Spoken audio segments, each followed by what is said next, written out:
सच्चिदानन्दरूपाय विश्वोपत्यादिहेतवे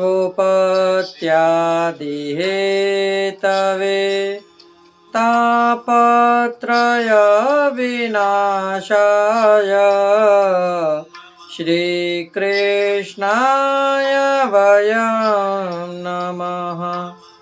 पुष्टिमार्गीय सर्वज्ञ करुणारसपूरित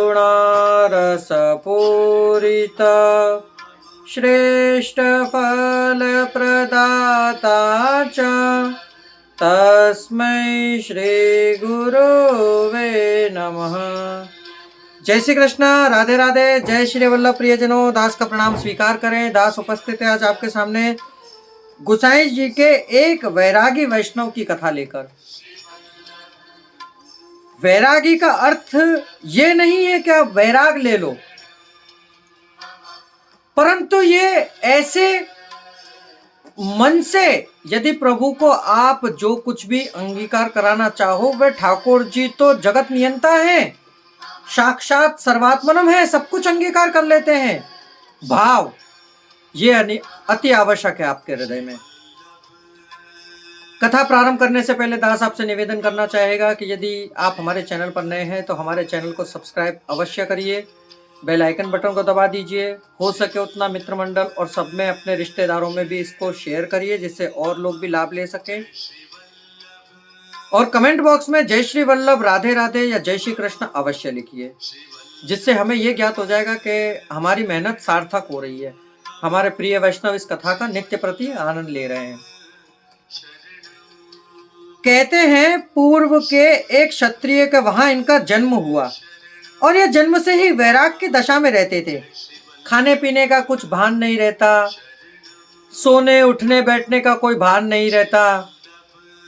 इनके माता पिता को इनकी बड़ी चिंता कि यदि ये ऐसे ही रहा तो आगे इसका विवाह कैसे होगा, इसके पुत्र इसके संतान कैसे होंगी, सब सोच में पड़ गए। वहां से ये जहां रहते थे, इनको अपने मतलब मानिए कि शरीर सुख का तो बिल्कुल भी कुछ था ही नहीं। इनके माँ बाप भी काफी बूढ़े हो चुके थे। तब एक संग वहां से मथुरा विश्राम घाट जा रहा था श्री गोसाई जी के दर्शन करने के लिए। मन में इनके भी आया कि मैं भी ब्रजमंडल दर्शन करने जाऊं। माँ बाप को बिना बताए उस संग के साथ जुड़ गए।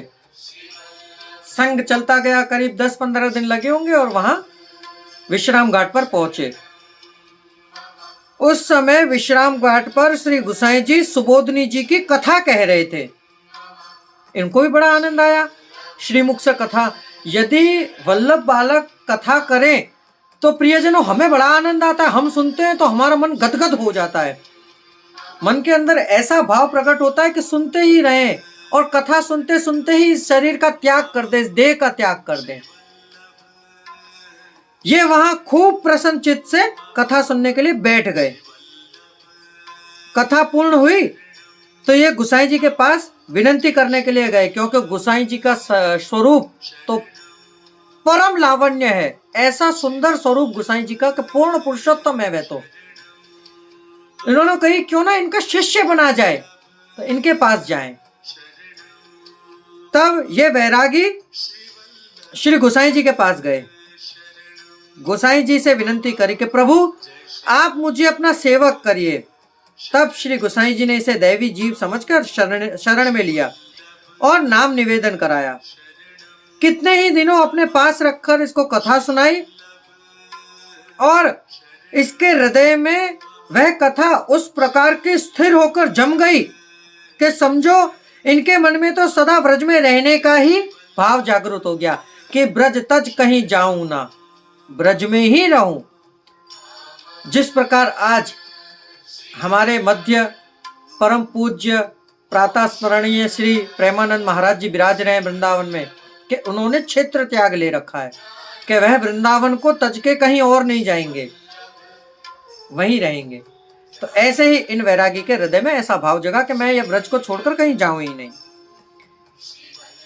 ये वैरागी एक जगह बैठता नहीं था कभी। ब्रज परिक्रमा में घूमता रहता और भिक्षा मांगकर अपना मनोरथ सकल करता।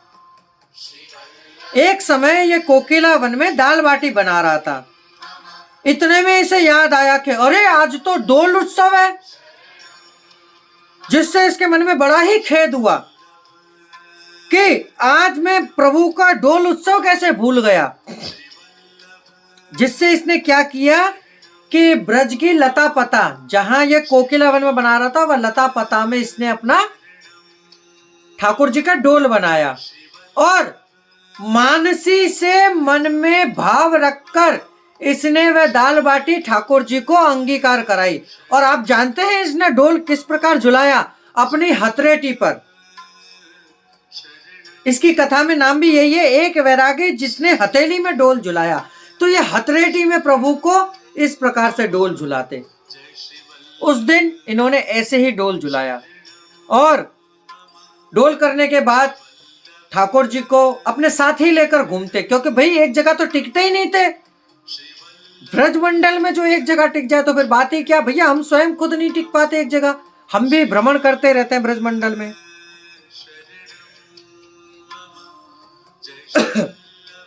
और ठाकुर जी का अनवसर कराया। फिर इस वैरागी ने प्रथम श्री गोसाई जी से विनती करी कि मुझे आप कोई सेवा पधराइए जिससे मैं एक ठिकाने पर रह सकूं। तब श्री गोसाई जी ने इसे आज्ञा करी कि तू ठाकुर जी की सेवा किस प्रकार करेगा। तब इसने विनती करी कि प्रभु मैं तो ब्रज में इसी प्रकार घूमता हूं, जिससे आप ठाकुर जी से ही विनती करके पूछ लो कि क्या वे मेरे संग रहेंगे। देखिए कितना दैन्य भाव है इनके अंदर कि स्वयं घूमेंगे उसी प्रकार, मतलब घूमेंगे, ये इनका तात्पर्य ये है कि एक जगह नहीं, ये ब्रज के 84 कोस में भ्रमण करते ठाकुर जी की विविध लीलाओं का आनंद लूटते हुए घूमते हैं।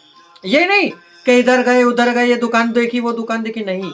ठाकुर जी के 84 कोस के ब्रजमंडल में जो 84 स्तंभ है, वहां ठाकुर जी के दर्शन करते हुए में, ये इनका भाव था। इस कथा से आपको और हमें क्या सीख मिलती है कि कभी भी वैष्णवों को ठाकुर जी के उत्सव भूले नहीं जाते, याद रखने चाहिए। प्रभु तो सर्वंतर्यामी है, आप जान लेते हैं। गोसाई जी ने इससे पूछी एक बार कि तूने ठाकुर जी का मनोरथ कैसे किया। आप तो सर्वात्मनम है, जानते हैं सब कुछ, परंतु फिर भी तब इसने कही कि प्रभु आप तो अंतर्यामी हैं, आपको तो पता ही है कि मैंने कैसे किया। परंतु गोसाई जी को तो इसके मुख से जानना था। तब इसने बताया कि ऐसे ऐसे मैंने दाल बाटी बनाई और मैं भूल गया था। फिर मैंने दाल बाटी ठाकुर जी के लता पता और कोकिला वन में कुंज बांधा, और कुंज में नीचे रखने के लिए कुछ नहीं था, तो उन कुंजों की 2 बेल अपने हाथ में फंसाकर और इस प्रकार मैंने झूला बनाया और ठाकुर जी को ऐसे झुलाया। तो क्या ठाकुर जी कहाँ विराज रहे इस समय? तो क्या प्रभु जहां मैं वहां मेरे ठाकुर जी, मेरे झोले में मेरी झांपी जी है, इसी में ठाकुर जी विराज रहे। गोसाई जी अत्यंत प्रसन्न हुए इसके ऊपर।